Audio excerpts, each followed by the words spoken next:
everyone, and welcome to the Live Your Best Marriage podcast. And this is the place where we believe that every single couple out there has the chance to live a long, happy life together and enjoy being married. I'm your host, Whitney Shayo. And I'm your host, Pesa Shayo. And at Live Your Best Marriage, we believe that every marriage has a chance to be awesome and also to be fulfilling. And we are super excited because this is our first video podcast. So now you guys have faces to go along with the voices. So we're just super happy about that. And you can always reach out to us on Twitter. I'm at Whitney Shayo. And I'm at Pesa Shayo. Yep. And of course, you can like us on Facebook. Which is Facebook.com/Live Your Best Marriage. And you can always go back to the place where it all began, which is liveyourbestmarriage.com/blog. Oh, yeah. So today we wanted to talk to you guys about something really super exciting. Which is? Forgiveness. Wow, I'm looking forward for that. Obviously, because Yes. It's just so awesome. So have you ever noticed how difficult it is to just move beyond something hurtful that someone says? No, not for me. Well, especially if it's the person you're married to. Yes. Yeah, it's hard. It's definitely not an easy thing to just say, okay, well, I'm going to let it go. I forgive you. So some of us might have a hard time moving past that and we hold a grudge. Or some of us like to retaliate. And I know for me personally, the retaliation feels justified. Because you feel like... I feel like I have a reason. A reason to go... Yeah, of course. But unfortunately, even if it's a retaliation, it still does not solve your problem. Yeah, it does not solve your problem. And sometimes, I don't know if it's me or you, but somebody also likes to use giving somebody a cold shoulder. Oh, silent treatment. Yeah. I'm the queen of silent treatment. I should not be proud. I'm not proud of it, but... You sound like you are. I'm not. I'm totally not proud of that, but it's a huge, huge problem that we have. And just to let you know, we've been married for 13 years and we have 4 children. So we are definitely real people with real problems, just like anybody else. And so when he does say something that makes me upset, usually my first reaction is silent treatment. I just shut off. I don't feel like talking. Just totally not in the mood to talk. Yes. So. And that is not a good thing because sometimes you just don't know what to do to fix a situation. Or sometimes you just, you don't even know if you did something wrong. So from my side of the story, it always feels like, what did I do wrong? And how can I even fix it if I don't even know what I did wrong? So I guess that can also be seen as stonewalling. Yes. Which is a really, really terrible thing because it makes your spouse, just like you said, it makes your spouse wonder, okay, did I do something? Did I say something? Yes. What is it? Yes. And how are we going to fix this? How are we going to fix it? And actually, Dr. Gottman, the guy who actually can predict divorces with more than 90% accuracy, he talked about, was stonewalling one of the ways that he can use to predict? I think so. I think stonewalling is actually one of the 4 horsemen. Okay, so which are the other horsemen? So I know there's criticism, contempt. Contempt is the worst. Stonewalling and defensiveness. So what's contempt? I think. So contempt means that one person feels as though they are above the other. They're superior. Yes. Which basically says, I'm always right, you're wrong. You're always wrong. So really, I think contempt gets to the point where the one spouse is looking down upon the other one. The other. So. Which we don't like that. No, and it starts out... out... So both of them should be equal, right? Of course, of course. And I think contempt, as he explains it, usually starts out as criticism. Okay. So, criticism just, I mean, I don't think any of us are motivated by criticism at all. No. It's okay to complain. Yes. It's totally fine to just approach your spouse and say, hey, can you do this, this, and this? Or, I would really like it better if you would change, if you would stop doing this and start doing that. But if you became a better spouse, if you became a better version of what I want you to be. No, that's criticism, because that attacks the person. Okay. It doesn't attack the problem. But a complaint is simply that. You're just bringing up the issue. You're not attaching it in any So way basically to the person. issue and the person are separate. So you're just dealing with the issue, like this is what happened, but the person is still intact.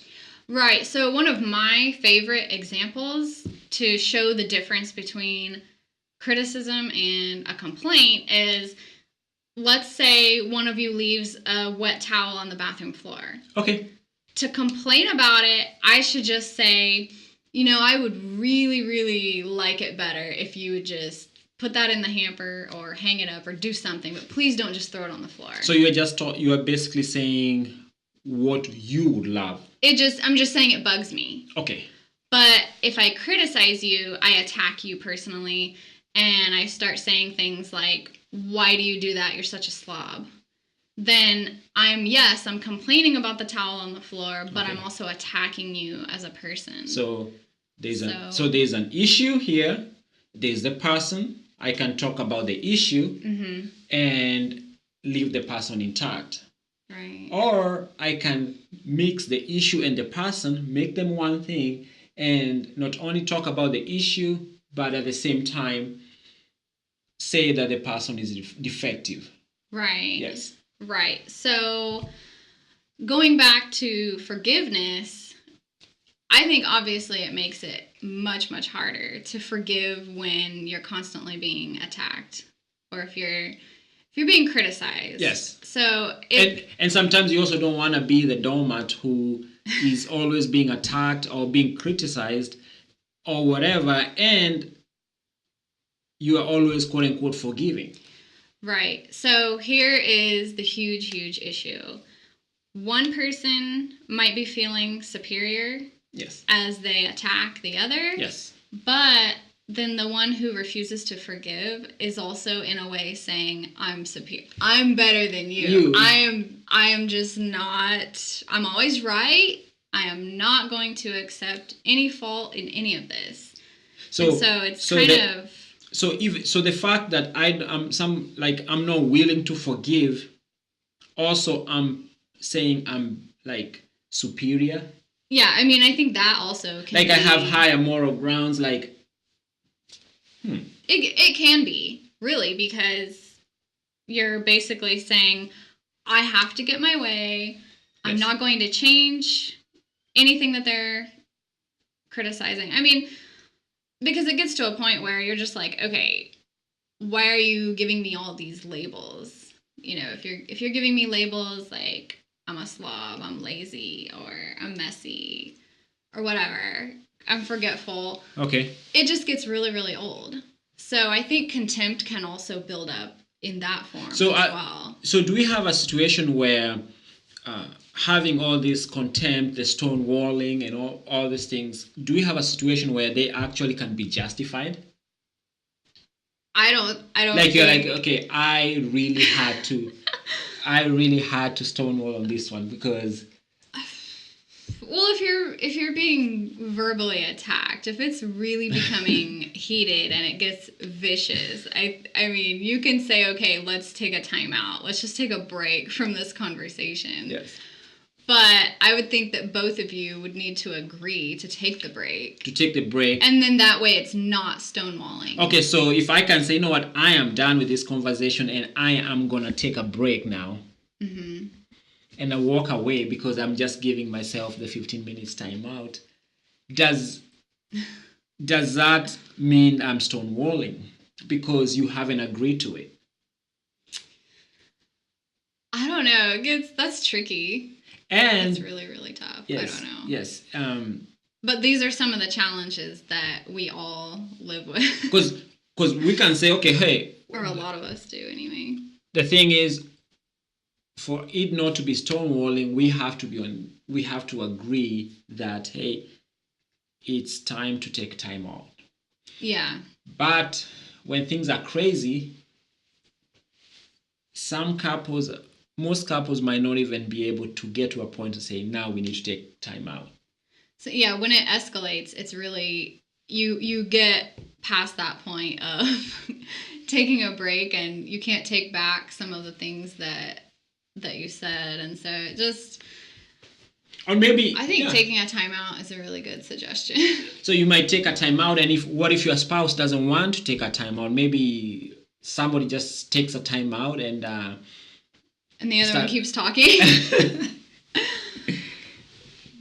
I don't know. All I can say is that does not sound like a fun situation to be in. No, it doesn't. So there are steps you can take to prevent it from escalating that far. And I don't really think there's an overnight fix. It's probably a habit that you would need to get into over time of developing those, I don't want to say skills, but really just the habit of saying, okay, we're at that point again. Let's go ahead and take a break from this conversation, and before it goes any further. Before we do any more damage, let's just hold off and then come back when our blood pressure goes back to normal. Yes. So that's... And sometimes I think we have to have that maturity to know that, hey, it's time to take a break. Absolutely. That, I think, has to be planned before you get into the argument. Because if you are planning to decide these things when you are in the argument, I think sometimes that might be too late. Yeah. So for sure, if you can develop a habit of just knowing, okay, we as a couple, we really don't want things to go too far. Yes. So we are just going to have this agreement ahead of time no matter what the situation is. We're just going to try to prevent. So I think prevention is the best medicine. Try to prevent. And there was somebody, I think I read this somewhere, that actually some couples, what they do is they have a keyword or a key phrase that if they get to a point that the argument is getting really, really crazy, and somebody says that word, or that should be a reason to stop, pause, or just they can also use it as a way to start doing the repair attempts. So just come up with a phrase before. So it's like a safe word. Yes, there you go.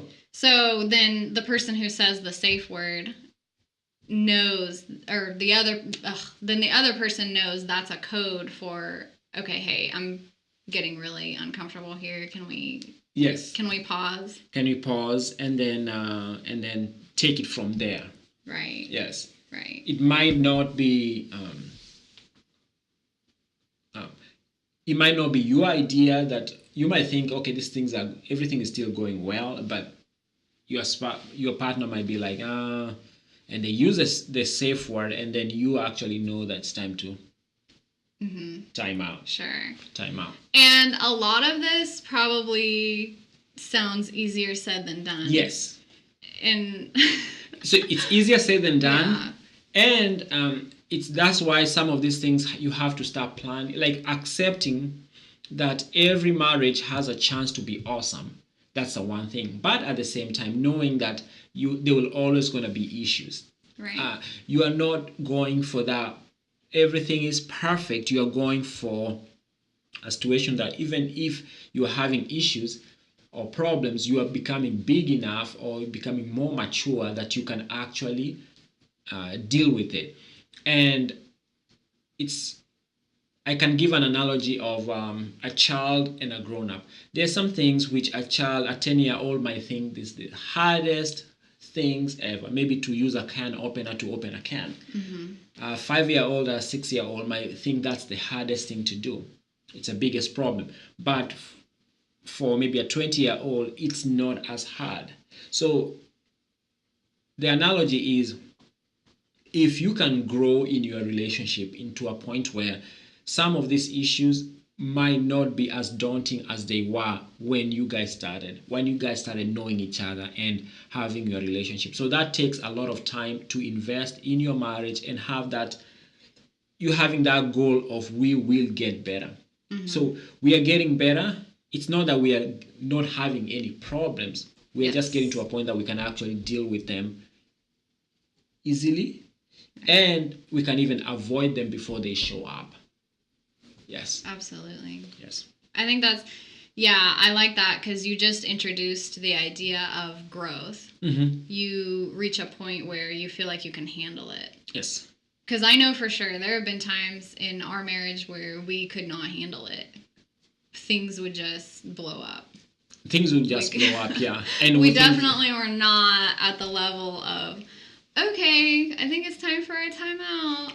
And but now we're getting better, though. Yes. So I think it's, I mean, as we mentioned earlier, I think definitely it is a habit that you just kind of develop over time. Yes. And you're able to sort of stay on a path towards peace, and the huge blowouts happen less and less. Yes, the huge blowouts happen less and less. And sometimes even just having that commitment that I go back to that, because to me that is actually the beginning of most of the problems, when you don't have that commitment.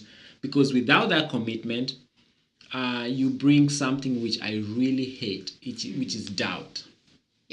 Yes, and we've talked about this in the Live Your Best Marriage podcast, that doubt, some of the synonyms for the word doubt is uncertainty and lack of conviction. So you just don't know 100% that this is the person that you will be with for the rest of your life.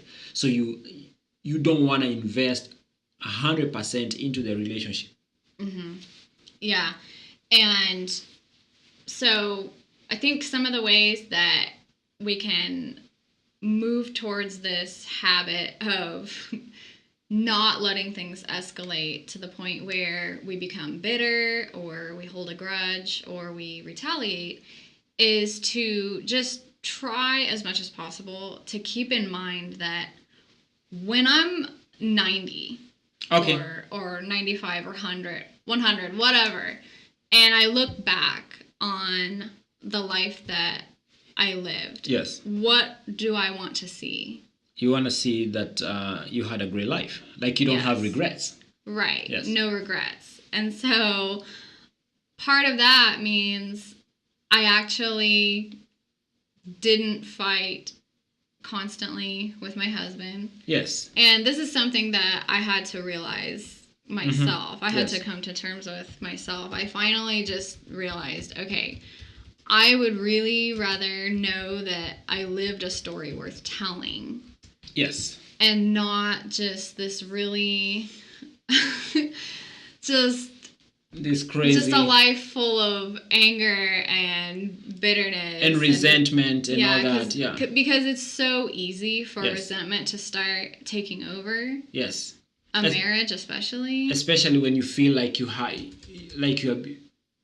have been wronged. Right. Yes. Right. So that's the point I reached. I was just finally like, okay, I don't always have to be right. I don't always have to get my way. And I'll actually be more free if I let things go.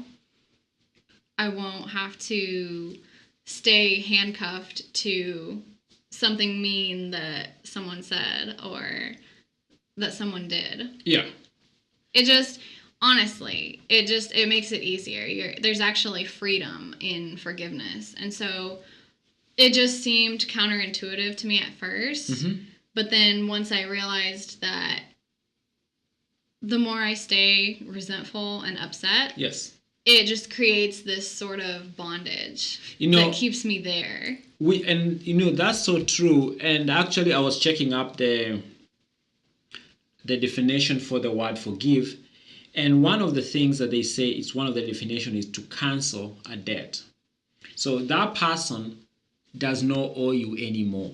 So before forgiveness, they owe you something. That's why you're holding a grudge, because they actually owe you something. Right.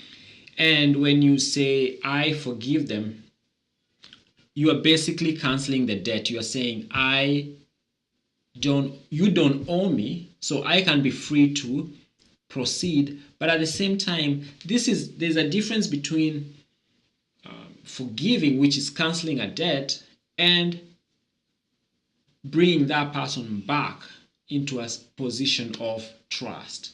Right. So, and what we are advocating here is canceling the debt, saying like, we need to move on. We don't need to stay stuck in the situation where we were just focused on fighting. But at the same time, work towards bringing your spouse back into the place of trust so you can start trusting them again.